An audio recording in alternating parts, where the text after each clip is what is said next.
Will the real Charlotte Mason please stand up? I'm just joking around. And oh, by the way, don't you just love this mug? This mug was given to me by my daughter for Christmas, and it just makes me feel really special to think that she thinks of me as being the world's greatest teacher. Anyways, today I am going to be talking about the real Charlotte Mason. Who is the real Charlotte Mason? A lot of people think Charlotte Mason now has become a mainstream word in the homeschooling arena. And people do know about Charlotte Mason. They do know a little bit about her, or they think they know a little bit about her. And what I want to demystify today is what the real Charlotte Mason method, philosophy, and curriculum is all about. Because there's a lot of people out there who are interested, they might look into it and they think they know what it's all about, and they might pass it over because they don't truly understand it. Now, we love to homeschool because we get to do school our own way. And so you may not think that Charlotte Mason is for you, and you may choose something else, and that is okay. I'm not making this video to judge any other curriculum or to judge any other homeschool and to say that Charlotte Mason is the best. I think it's the best, and I think it's the best for us. But if you love something else, then that's what you need to go with, and you need to do what is working best for you and your family. But I think that Charlotte Mason is misunderstood, and if people really truly understood how her method works and that it does work, that more people would choose the real Charlotte Mason versus maybe the fake Charlotte Mason curriculum. So let's start. Number one, Charlotte Mason's education is a child-led learning or an interest-based learning. Child-led learning and interest-based learning really sounds like a great thing, but when you apply Charlotte Mason's philosophy, you will find that it might not be the best approach. And it is not what Charlotte Mason actually prescribes in her education philosophy. So in Charlotte Mason, she says that the teacher is a guide. The teacher will actually be the one to choose all of the subjects and information that you will present to the student. And you aren't just following their interests. You want to present to them a wide array of selections and choices so that you can expand their interests and tastes. Charlotte Mason said a child will have a certain taste, but until they taste other things, they might not know what else there is out there that might cause them to be inspired and grow and wonder. And so you aren't just following their interests, because their interests are quite limited when they're young. And so when you present them with just a wide selection of beautiful, wonderful, and good things, you are helping them to grow as a person. So it's not child-led. The same goes for children's selections of books, of literature. I've often heard moms say, my child just loves unicorns and Minecraft. Can anyone suggest any books related to unicorns and Minecraft? Because that's all my children love. That's all that they are interested in. And I understand that. I understand wanting to encourage them to read by finding books that they're passionate about. But what about introducing them to new passions and new interests? And that is what Charlotte Mason is saying that we need to do. We aren't just limiting it to the limited understanding of what is interesting to our children. We're saying, here, child, look at this feast of things, and in that you might find some new passions and interests and be inspired to grow in your knowledge and in your wonder.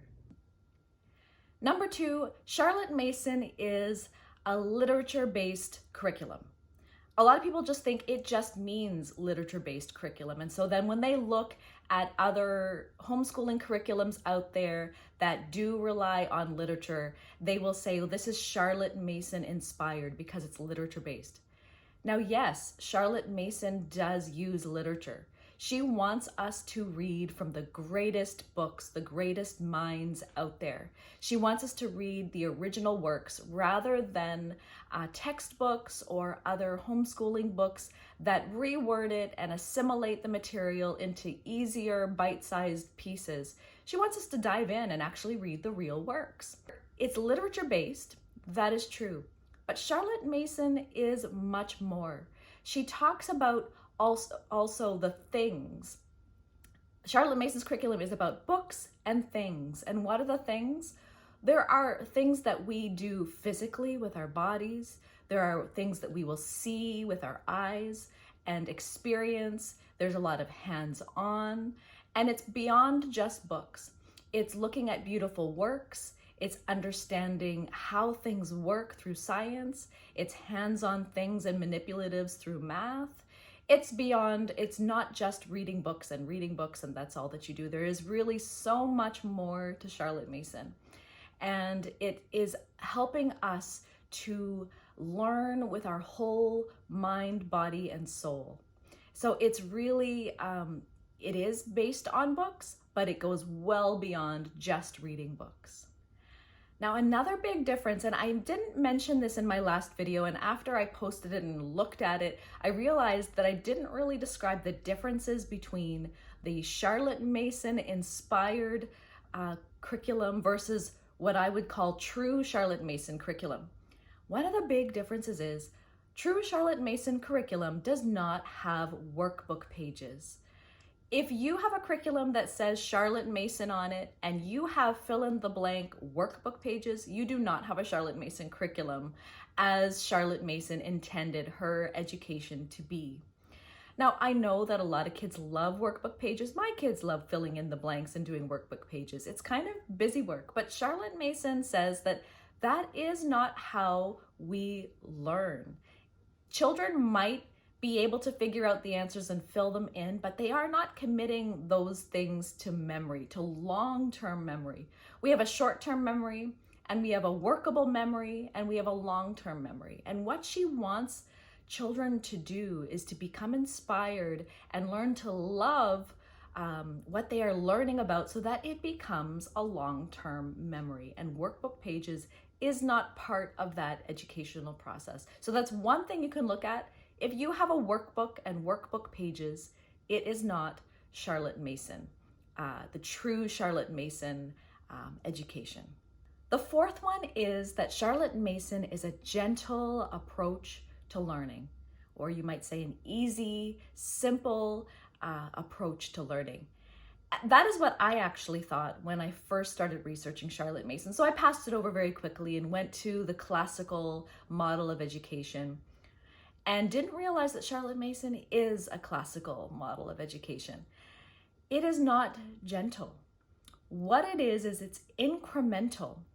You start off she likes to start education at age 6, so grade 1. Now, many people do start a bit earlier with the Charlotte Mason's method, but a simplified version of it. But you start off only with a few minutes of lessons at a time. So you may do something for 10 or 15 minutes. Now she prescribes different lengths of time per subjects. So poetry might just be 5 minutes and so forth. And so that at the end of the day, you might only be spending an hour and a half or 2 hours doing lessons with your grade 1 student. But it does very quickly progress as the years increase. They will be doing longer periods of lessons per subject. Now, she wants you to lay before your children the greatest works, but what makes it simple is that they only are looking at those works for a short period of time. That will lengthen over time. So a grade 1 student is still going to be discussing Shakespeare. They're still going to be looking at works from Monet. They're still going to be listening to Claude Debussy. They're still going to be discussing history and literature and geography and science and all of those things, but for shorter incremental periods of time. And so they're doing a lot, and they're doing everything that the older students are doing. The older students are just doing it for a little bit longer. And it's not, I would not call it gentle at all. I would say it's quite rigorous, because you are not reading to your child this dumbed, I don't like to use the word dumb, but simplified language in almost a childlike language so that they can understand it. Charlotte Mason says that we are born whole persons, and we are able to take from the great books what we take from it.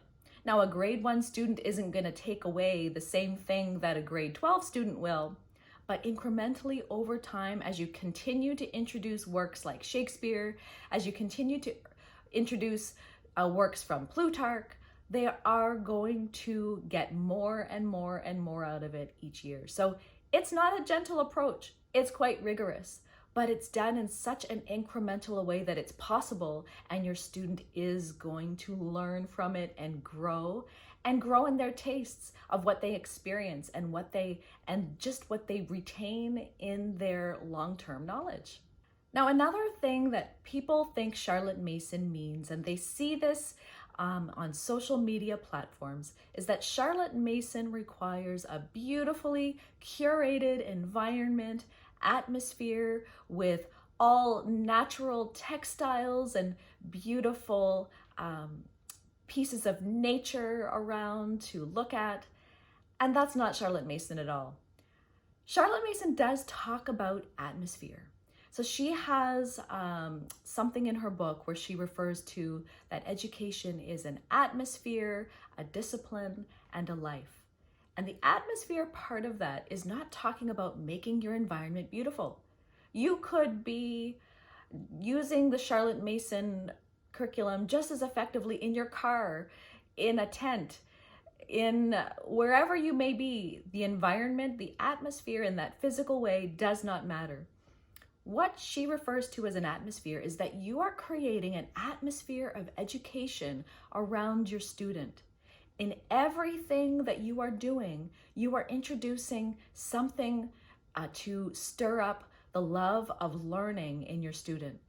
Be it that you might have a time where you sit down and all read books together, where you might put a timer on and say, we're all going to individually read books now together and just read, where you might it might be going on nature walks and just being silent and observing nature, but you are creating this atmosphere of a love of learning.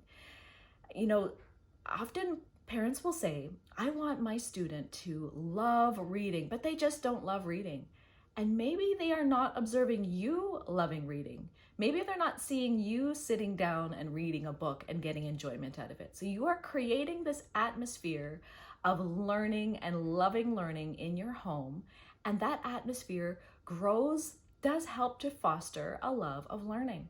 The sixth, I would call this a criticism of Charlotte Mason, is that it is old-fashioned, it's from the olden days, it is old books, old language, and it's just not current. It's just not how kids need to learn today. That might have been great 100 years ago, but it's just not how kids need to learn today. And in fact, Charlotte Mason was very forward-thinking 100 years ago, and her philosophy is still very forward-thinking today. It really is so very opposite and different from this utilitarian approach that most people, all other curriculums really use.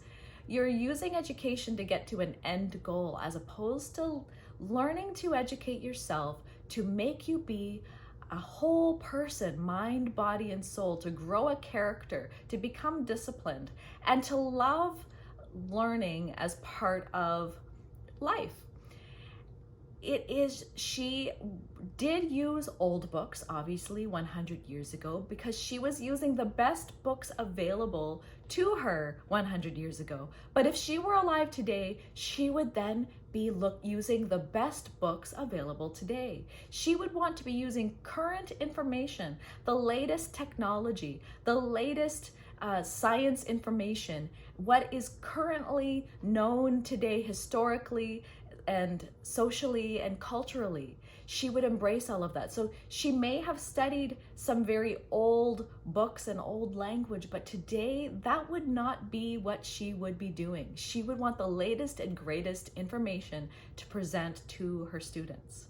The seventh Charlotte Mason myth is that Charlotte Mason is all about being barefoot, running around, prancing around in the grass, loving nature, and arts and crafts.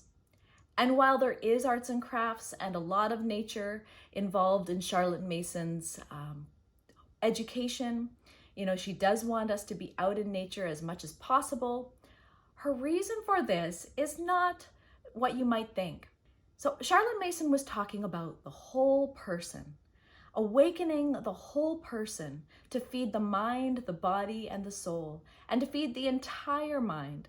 Now, back 100 years ago, they did not know that the left hemisphere of the brain controlled certain functions like math and reading and writing, and that the right side of the brain controlled functions like recognizing and appreciating art and music and things like that.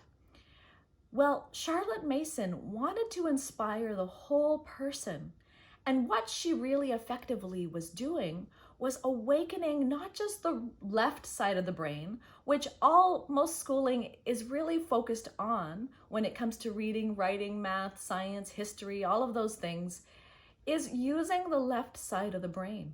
Well, she also wanted us to use the right side of the brain to learn how to awaken the brain to appreciate art and music and to be able to draw, and even being out in nature awakens and uses the right side of the brain. It exercises the brain. We don't want the right side of the brain to shrink, to atrophy, and to no longer be useful to us. She wants the whole person, the whole brain to be activated and to grow in our tastes and our interests. She also believed that all students were fully capable of being artists. All students were fully capable of being able to paint and to draw. Some kids are maybe more naturally inclined to be artistic, but all students were capable of it, and she wanted all students to learn it. And so Charlotte Mason is about art and nature, but it's not just about that, and it's not for the reasons you think. She wants our full brains to be activated and used and useful. And the eighth point I wanted to talk about, now I've kind of touched on this in other points, was that the Charlotte Mason curriculum is about school time. Charlotte Mason's philosophies go well beyond school, the school hours of the day where you are to sit and learn. Her philosophy extends to your entire life, your home life, your work life, every aspect about it. In fact, that is because education is about life. It's not just about school. So when we are trying to be Charlotte Mason, we're not just applying her principles to the 1.5 to 2 to 3 hours or 4 hours a day that you do school. You are applying her philosophy and principles to your entire day, week, month, year, and life. My ninth point, I don't want this to be offensive. I don't want anyone to take offense by this. There are a lot of people who will say that you follow Charlotte Mason, or that they incorporate Charlotte Mason into their homeschool, and that they are a little bit Charlotte Mason, a little bit that. And there's a lot of people who like to be eclectic in their homeschooling styles. But Charlotte Mason, to really actually follow the Charlotte Mason philosophy, you can't pick and choose what you like about Charlotte Mason and then choose other things, any other alternatives. Because Charlotte Mason's method, when you really dive in and understand how it works, has to be used as a whole. You can't really take part and then take part in other things and really say that you are following Charlotte Mason's philosophy. Her philosophy, unfortunately, just won't work for you if you do just part and not the rest. For example, you couldn't say that you are going to be a vegan and then decide that at other times of the day or year or week that you're going to be eating animal products. That's just not being vegan. You can't be saying like, I'm an eclectic vegan, and that just doesn't work. It doesn't make sense. Well, Charlotte Mason is really the same way, because her method requires, and it sounds so strict, but it's a beautiful method. It's an easy method to follow, yet rigorous. but it's a method that you really have to embrace as a whole and not in part. And in other videos, I might try to explain how that works and why that is, but just in a nutshell for this video, you can't pick and choose what you want to use from Charlotte Mason and be considered a Charlotte Mason curriculum. Her approach is just not going to work for you unless you are trying to incorporate the entire philosophy to your methods. And the 10th and final point I want to talk about today is just what I've heard about in different social media circles. And that is people who try to be eclectic with Charlotte Mason, who try to pick and choose, or people who don't understand Charlotte Mason at all, will call someone like me, or people who choose to follow Charlotte Mason's true philosophy of education, Charlotte Mason purists. And then others are really people who like to dabble in Charlotte Mason. Well, it's not being a Charlotte Mason purist. You cannot follow Charlotte Mason's philosophy in part, as I said in the last point. You need to follow it in whole. Now, what I would call a Charlotte Mason purist, which really would be if it was a term to use, and I wouldn't be saying it in a critical way, a Charlotte Mason purist is someone who follows Charlotte Mason's original teaching 100 years ago. There are people who will use all of her original books and texts and works, even the ones that are no longer in print. They are still being sold, used quite expensively, or PDF files. You can find them online. And they are using her old original works, and those would be more what we would call Charlotte Mason purists.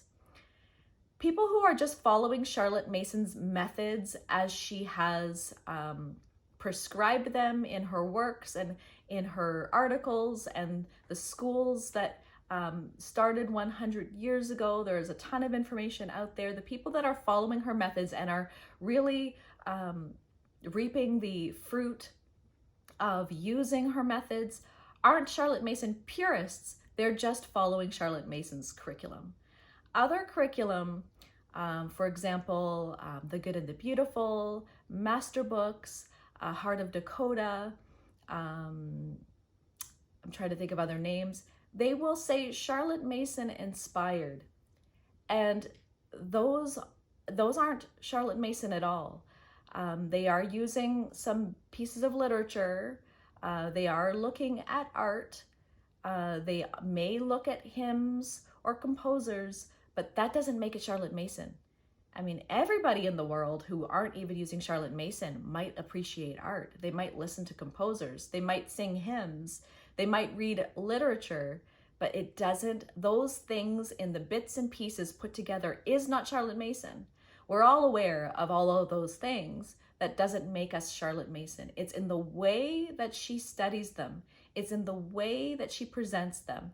And I hope that in other videos, I might be able to dissect that a little more. But really, if you are truly interested in learning more about Charlotte Mason, there are some wonderful books out there. There are her own volumes, which can be a little bit more difficult to read if it's your first experience with Charlotte Mason. There is a book out there called For the Children's Sake. I can't think of the author's name at the top of my head. I'll just put a picture here in the corner so you can see that. And I might link below a few other books that can help you sort of understand Charlotte Mason's method a bit more for yourself. There are also some wonderful videos online. I find Simply Charlotte Mason has some excellent videos, a YouTube channel that help you understand her methods and which can help you make them distinct from what is out there that tend to be considered Charlotte Mason and are not. I hope you found this video helpful. Please leave me some comments or questions below and I'll be happy to reply and answer them. And I will see you in the next video. Bye.